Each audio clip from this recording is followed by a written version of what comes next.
Di video ini akan dibahas mengenai distribusi probabilitas normal atau disingkat DP normal atau distribusi normal. Nah, ini di catatan kuliahnya itu ada di bab 4. Menurut saya ini adalah topik yang paling penting di dalam teori probabilitas. Kenapa penting? Karena DP ini yang menggambarkan banyak kejadian di alam. Nah, DP ini pertama kali digunakan oleh Gauss, sehingga sering juga disebut sebagai distribusi Gauss. Nah, ini bentuk dari kurva distribusi normal atau kurva normal atau kurva Gauss. Jadi bentuknya itu seperti lonceng atau bel. Nah, di sumbu X ini itu bisa macam-macam, bisa tinggi badan, bisa nilai IQ, sedangkan di sumbu Y-nya itu bisa probabilitas, bisa banyaknya kejadian, atau bisa juga persentase. Nah, ini kalau kita lihat dari kurvanya, nilai yang dekat dengan rata-rata di puncak kurva ini itu lebih sering terjadi karena probabilitasnya itu lebih besar. Sedangkan di ekor kurva ini yang jauh dari nilai rata-rata itu lebih jarang terjadi karena persentasenya lebih kecil. Nah, ini contoh dari kurva normal. Ini adalah sebaran tinggi badan pria dewasa di Amerika yang usianya 20-29 tahun. Nah, ini di sumbu X-nya itu tinggi badan dalam inci, sedangkan di sumbu Y-nya persentase atau banyaknya orang. Nah, ini kalau kita lihat dari kurvanya, orang yang punya tinggi badan di sekitar rata-rata itu persentasenya lebih tinggi. Jadi orang yang punya tinggi badan rata-rata atau di sekitar rata-rata itu lebih banyak. Sedangkan orang yang pendek sekali di sini atau orang yang tinggi sekali di ekor kurva ini itu lebih sedikit karena persentasenya itu kecil. Nah, ini normal.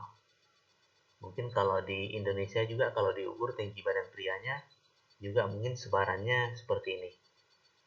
Sebarannya normal. Jadi orang yang punya tinggi badan rata-rata itu lebih banyak. Contoh lain, ini adalah sebaran nilai IQ mahasiswa suatu perguruan tinggi. Nah, ini juga sebarannya normal. Jadi mahasiswa yang punya tinggi badan di sekitar rata-rata, di sekitar 100 ini, itu lebih banyak dibandingkan dengan mahasiswa yang nilai IQ-nya rendah sekali di sini, atau yang tinggi sekali di sini. Nah, ini normal. Mungkin kalau di Untan ini kalau diukur nilai IQ mahasiswanya juga rupanya akan berbentuk seperti ini. Jadi sebarannya normal gitu. Nah, kita kembali ke kurva normal tadi yang bentuknya seperti bel tadi. Nah, ini kurva ini memiliki fungsi seperti ini. Jadi bentuk fungsinya itu seperti ini.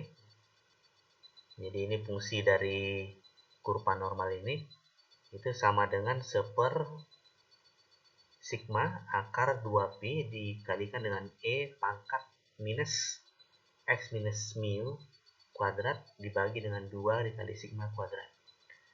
Nah, di sini pi-nya itu konstan ya, 3,1416. E-nya juga konstan 2,7183. Mu-nya itu nilai rata-rata. Nilai rata-rata.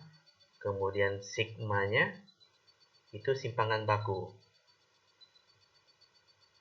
Nah, beberapa catatan penting untuk kurva normal ini. Yang pertama, luas daerah di bawah kurva itu selalu sama dengan 1. Nah, ini nanti kita bahas lagi kenapa 1.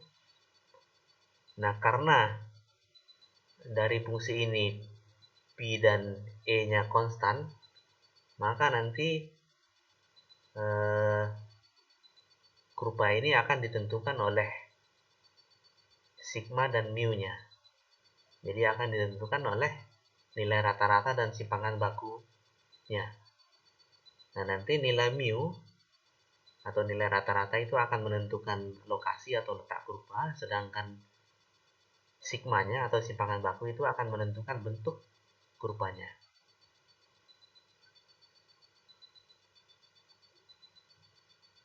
Nah, ini kalau kita lihat, ini adalah dua kurva dari dua distribusi normal dengan sigma yang sama, tapi mu-nya yang berbeda. Jadi kurva pertama itu mu-nya di sini sama dengan 50, kurva yang kedua mu-nya sama dengan 60. Jadi dia lokasinya beda. Karena sigmanya sama, maka bentuk kurvanya sama. Nah, yang ini tiga distribusi normal dengan mu yang sama. Karena mu yang sama, maka lokasinya sama di tiga kurva ini. Tapi sigmanya berbeda. Karena bentuk kurvanya berbeda.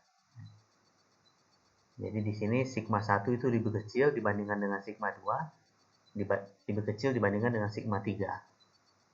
Jadi kalau kita lihat, kalau sigmanya semakin besar, maka kurvanya itu akan lebih lebar. Gitu. Jadi kalau simpangan bakunya semakin besar, maka kurvanya itu akan semakin melebar.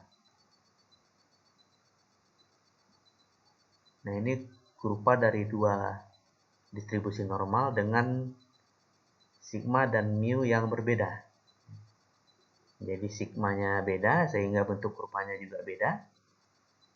Kemudian mu-nya berbeda sehingga lokasinya atau letak dari kurvanya juga berbeda. Nah, ini kalau kita lihat sigma 2 itu lebih besar daripada sigma 1 karena kurvanya lebih lebar.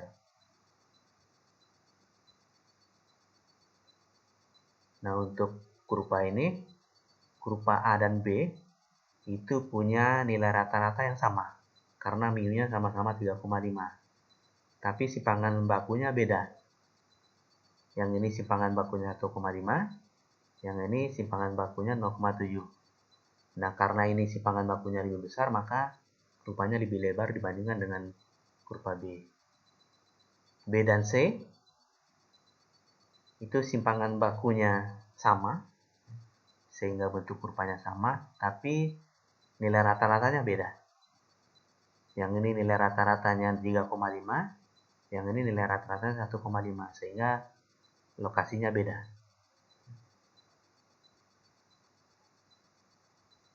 Nah, kalau untuk kurva yang ini, kurva yang punya nilai rata-rata lebih besar itu adalah kurva A. Kurva A ini nilai rata-ratanya 15, yang ini nilai rata-ratanya kurva B 12. Yang simpangan bakunya lebih besar itu adalah kurva B, karena dia lebih lebar dibandingkan dengan kurva A. Sedangkan yang ini,